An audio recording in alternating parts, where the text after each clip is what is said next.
Good evening everyone. How are you?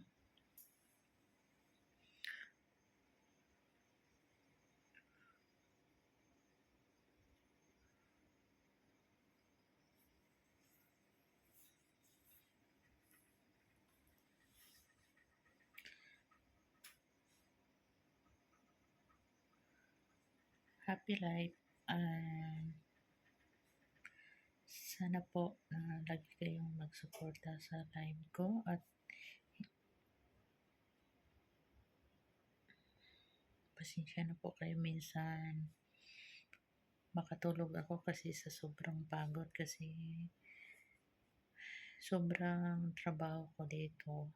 Maglinis sa sasakyan, maglinis pa sa garden, kahit kasi hirap kasi yung katulong na all around po. So, pero dismayado ako kasi dapat next month ang bakasyon ko pero hindi matuloy. November pa po. So, talaga pagod na ako sobra. Gusto ko nang umuwi kasi napagod na ako. Gusto ko magpahinga pero huli po kasi hindi ko alam kung anong gagawin ko pero yung sinasabi ng amo ko na kung may mag-back out daw ako na ang papalit. Hindi pa sure na November pero baka June po. June makauwi ako pero kung ako lang masunod gusto ko ito naman na makauwi kasi pagod na ako sobra. Nanghihina talaga ako. Pero okay lang.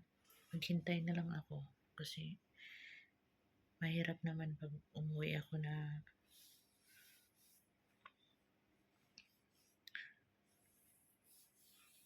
ang ticket ko November binili nila pero hindi pa sigurado November kasi pag may mag-back out ako daw ang makaalis daw ko June.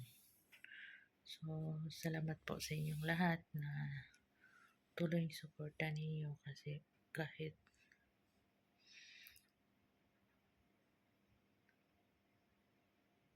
hindi maganda ang content ko, hindi niyo ako iniwan. Salamat po sa inyong lahat. Taos puso po ako nagpasalamat at mag-ingat kayong lahat and God bless you all. Salamat sa panood. Kung gusto niyo magpunta ng Pilipinas,